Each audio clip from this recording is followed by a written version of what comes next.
Hello, everybody.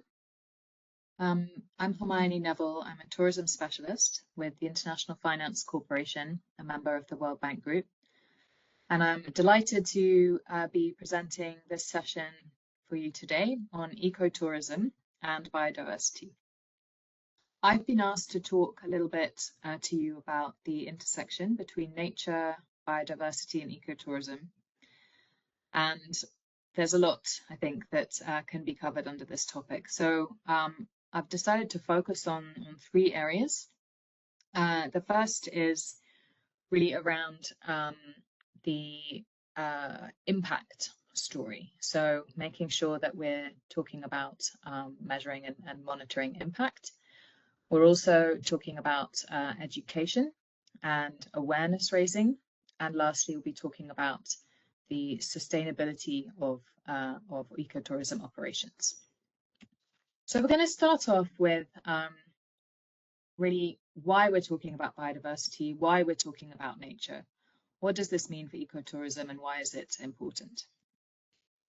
So the first thing to say is that really it's the most, nature and biodiversity is the most economically important sector in the world. In terms of global GDP, we have around 60% of global GDP dependent on the services and the resources that nature provides. So specifically on ecosystem services, for example, that provide us with soil, with water, with clean air, with pollinators for crops and agriculture. However, we are burning through that natural capital. There are various reports and studies and research that provide the statistics for this, but a couple here to share. So the World Wildlife Fund has noted a decline in wildlife populations by 69% just in the last 50 years. And the UN also reports now that we have 1 million species threatened with extinction and that 40% of Earth's land surfaces are considered degraded. And I think the important thing really to note here is that without biodiversity and ecosystem services, there really is no life, let alone tourism. So biodiversity is essentially all of the services, all of nature, everything we've just talked about that makes up all of the landscapes, all of the seascapes that allow life on Earth. The official definition coming from UNEP last year is the variety of all things and their interactions. And scientists often speak about these in terms of three levels. So species biodiversity, genetic biodiversity, and ecosystem diversity.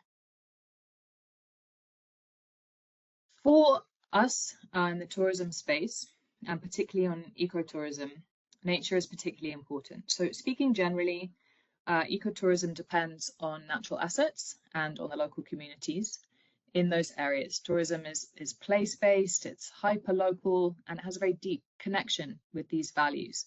So particularly things like pristine wildlife, forests, landscapes, seascapes. These are the things that tourists come to see, to appreciate, and that they value. However, there are, of course, additional layers of local value. So in the areas and the places that you live and work, these ecosystem services are also providing soils and water that sustain communities nearby you. The nature can act as a barrier between human-borne diseases and our own populations, as well as thousands and thousands of medicines and remedies in the health space. We also have a lot of opportunities provided for alternative economies by nature, including research, craft making, and other things alongside tourism. And it is also the place that you live and work and that you value. So keeping it clean, keeping it less polluted makes it a good place for you to live and something that you want to hand down to your future generations. So there is a lot of value associated with nature and biodiversity. So first of all, it's important when thinking about tourism that it's a growing segment. We have, research predicting around 15% growth to 2030 of the ecotourism market. And this demand has been growing for some time. So in terms of profiling, ecotourists are well educated, typically quite well traveled, and are usually deepening an existing connection to nature and biodiversity. Of course, there are some newer tourists coming into the space, and in fact more and more. But often there's an existing appreciation for nature and biodiversity. And operators really need to be able to respond to that demand. So to demonstrate that you recognize and share the value that those tourists are putting on what we've just described about biodiversity, nature, landscapes, seascapes, forests, and that you are able, through the services that you provide, to enhance that appreciation and even to actually improve that value so that you can actually put back something into that system which actually grows the value, so it enlarges the forest or protects species. And this, of course, means being able to describe and measure the value in the first place, to be able to mitigate the impact of your operations that has on biodiversity, and then, of course, to enhance, and we're going to talk a little bit about nature positivity in a minute.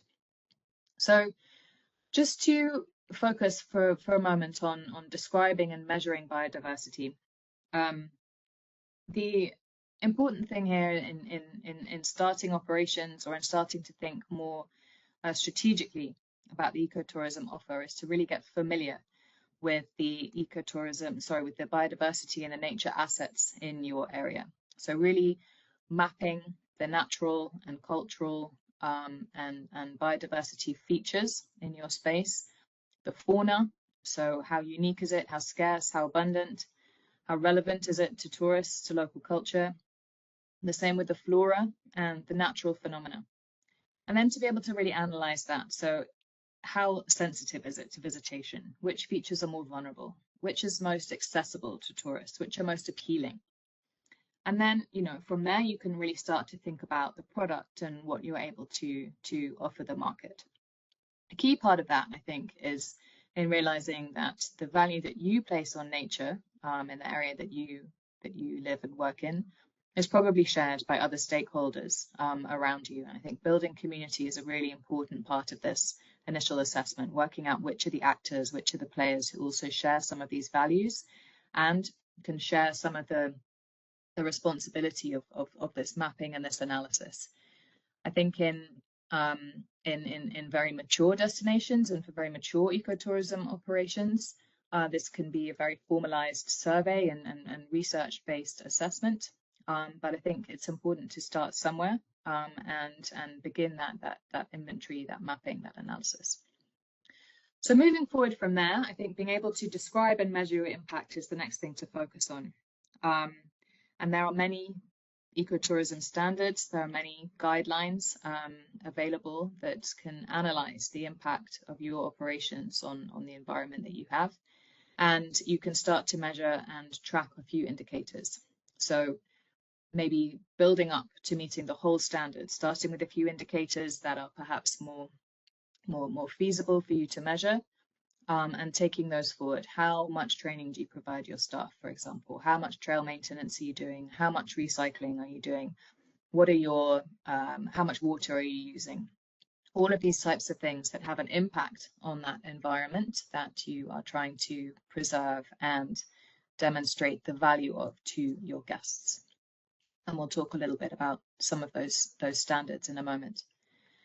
And lastly, just a bit more detail on that nature positive side. So going beyond the mapping and the tracking of the biodiversity value of your area and going beyond measuring the impact that you have on it, you're also able to know where you can invest for conservation, for preservation, for restoration, to really add the value back into that ecosystem and that area of biodiversity.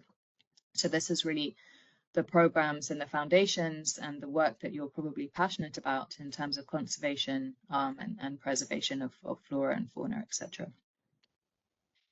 So just to touch briefly on standards and certification, the Global Sustainable Tourism Council is really the gold standard for setting these criteria, and they have a lot of resources and online trainings available. And many schemes in the marketplace are either aligned to this criteria or are official partners and collaborators. Maybe to draw attention to one program that has a lot of support. This is the Australian Eco Certification Program, which also combines some of the Green Globe benchmarking. It has recently got recognition from Google and from Booking in terms of actual, online travel agencies and booking platforms, so that any operator who has the certificate from this program is automatically profiled by Booking and Google as having this certification, which again is an interesting indicator to the market when looking for operations and services in the trip. And they have the full criteria available for download, which I think is very useful. Again, to be able to use initially to take some of the standards, some of the guidelines, and begin implementation.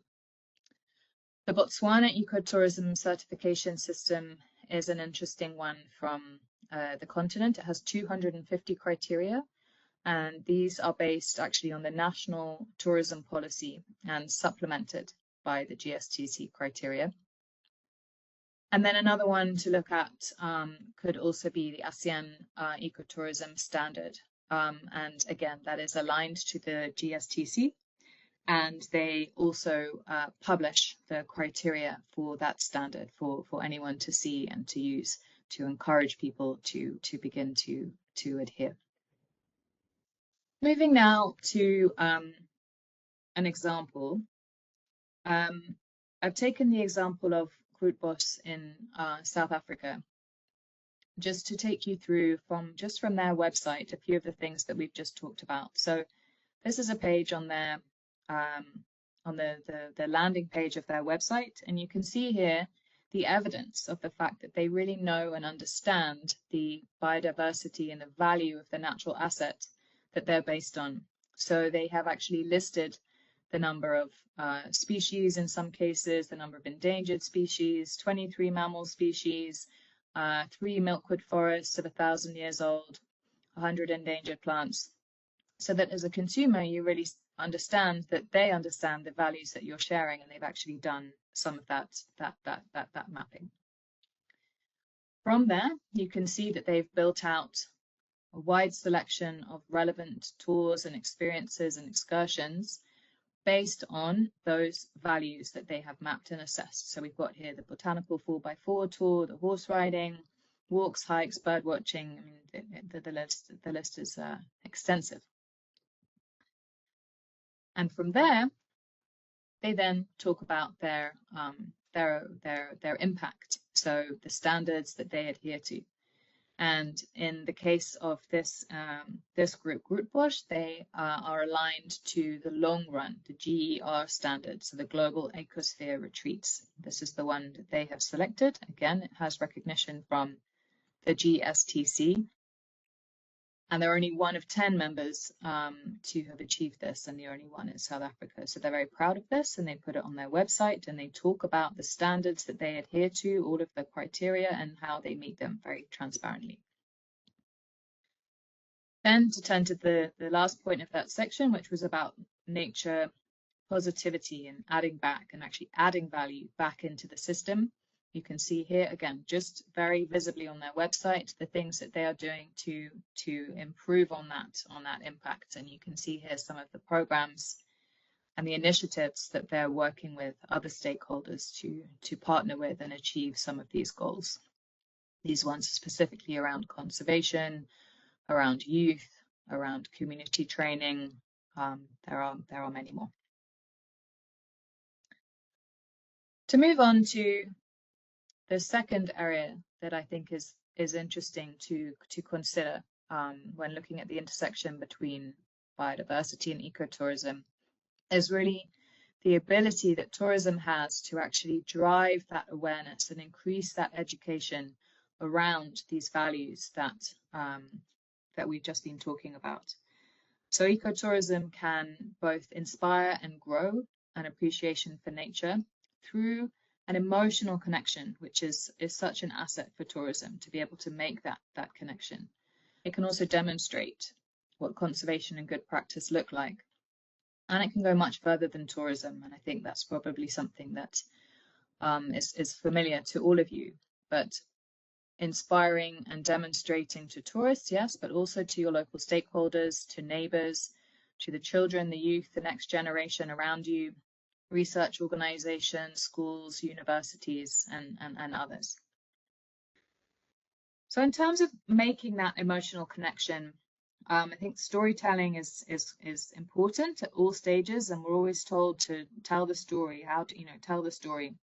And I think in the case of ecotourism, this really happens both at the marketing level before guests have reached you, but of course, seeing is believing, and really the in-person connections and the stories that you can tell are very valuable indeed.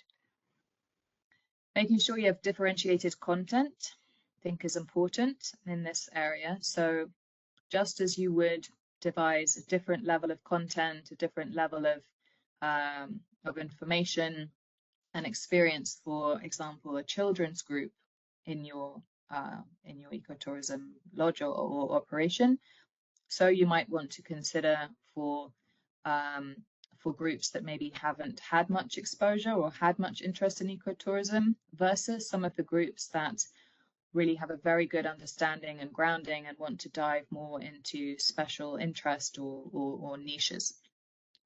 So in the marketplace, newer ecotourists may respond better to sort of bigger universal themes around charismatic species, lions, elephant, or baobab trees, something that has a real iconic kind of resonance in their own awareness, or as well as popular culture things like movies, The Lion King being an obvious one in places like Madagascar and South Africa. But deeper content can really go into the specific niches around, maybe it's botanicals, maybe it's a lesser known fauna type of bird, something like that. And again, I think most tourists respond much better to positive messaging than negative. So messages around join us in saving our trees tend to resonate a bit more sharply than don't let our forests die. People want to feel part of something, feel a connection to a place, and that they're contributing positively to this part of the kind of storytelling, awareness, and education that the language used can be important to. Guides, as we all know, are really the very important interface between the ecotourists and the nature, the biodiversity, the local communities, the people. And so really investing in guide training and communication skills and being able to really craft that magic for people is very important. And so, of course, the visual is important in terms of imagery, in terms of video content, but once they're bringing this education and awareness can really be explored in all the other senses as well: touch, taste, audio, etc. The immersion is what tends to stay with people. So again, just to take an example from Route Boss here, we're looking at their 4x4 botanical safari, and you can look at some of the language here. I found it interesting. Soak up the serenity in shaded glades, feel the wind in your hair, get perspective looking down from mountain peaks. These are really kind of big emotional parts of the story that they're trying to tell. They're trying to put you in the place so that you can imagine feeling it. Keep still, listen intently, and you'll be amazed. They're really talking about the sounds now. And later on, they're talking a little bit about honey. They're talking about the taste. So they're really kind of trying to build this connection, which will help you appreciate the value as a tourist, and raise awareness about the important conservation issues that they want to share.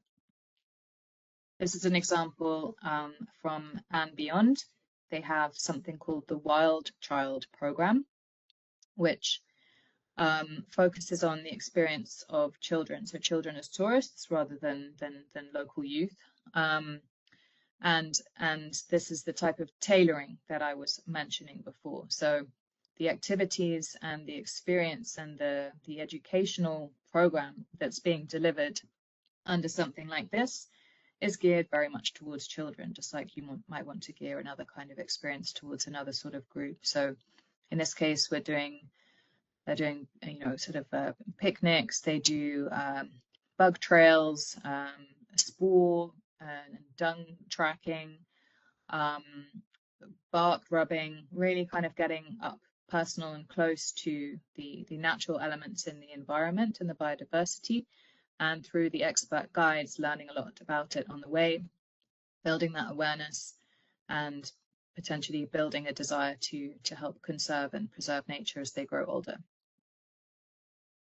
Very nice resource has just also been produced by Tourism Australia alongside EarthCheck. And this is a guidebook from 2023, end of last year, on sustainability storytelling for sustainability. So this is free to download and the link is there. And it really just takes the reader quite practically through the audience, knowing your audiences and how to communicate those different messages, the ambitions, what are you actually trying to achieve by telling these stories, by these communications, in terms of the actions. So what are these stories getting impact? Are they reaching the right people? What is the desired outcome? And then how to amplify, how to get those voices heard, get the stories reaching even further than they could be. And lastly, wanted to touch a little bit on the third area, the third factor that I think is interesting to explore between biodiversity and tourism, ecotourism operations. And this is really about resilience and stability. And as you'll know very well already, I think, from the operations that you're involved in, you're working with a number of different stakeholders, working with local communities, presumably driving protection of nature and conservation in your local areas, and that is a big responsibility.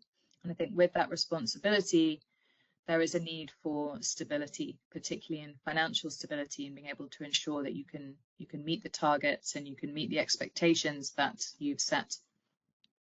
So first of all, a good investment in your business model, making sure that you have cash flows when you need cash flow.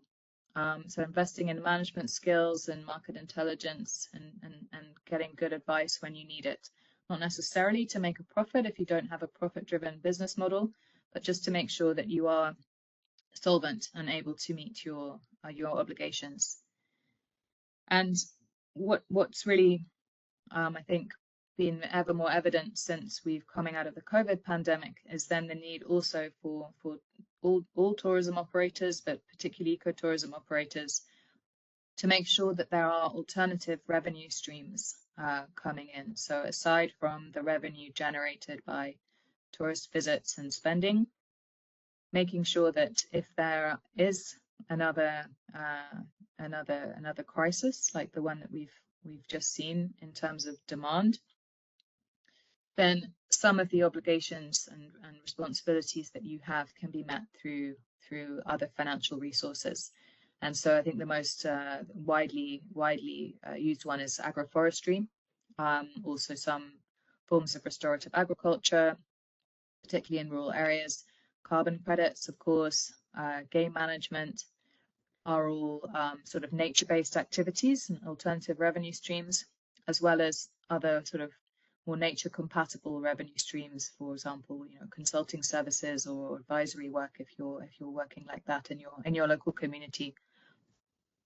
So I would like to sum up and close there and really say that I think the intersection between biodiversity and ecotourism is vast and important and very inspiring in the work that ecotourism can do and the impact that it can have on nature and biodiversity. And I would encourage all of you to think through these three areas in relation to your own business and operations, and wish you the very best of luck. Thank you.